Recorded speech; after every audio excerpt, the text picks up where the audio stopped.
Hello mga ka-GGT, tunghayan nyo ang kwento na to. Nangyari ito sa aming bisita.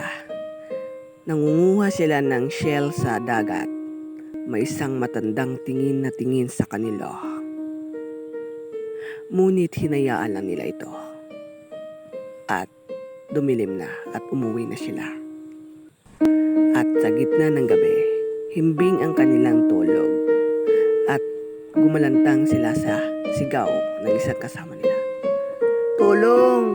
Inaatake ako ng aswang! At humingi sila ng tulong sa mga kapitbahay nila. Tulong! Tulong! Ngunit walang narinig ang mga kapitbahay nila. Dahil parang may mahika na nakabalot sa kanila. Kahit anong sigaw nila, hindi sila maririnig ng kapitbahay nila. Dahil sa mahika ng aswang. Nagising na sila. At sinabi nila ang kanilang karanasan sa amin.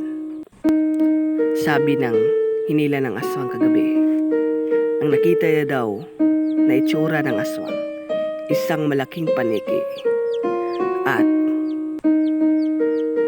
malaking ibon. At marami siyang kalmot sa katawan at kanyang pisngi at paa dahil ito'y gawa sa aswang.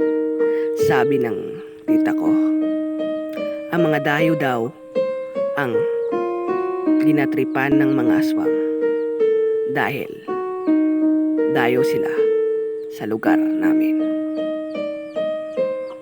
Salamat po. Kung kayo nakikinig sa kwento na to, 1 like lang po.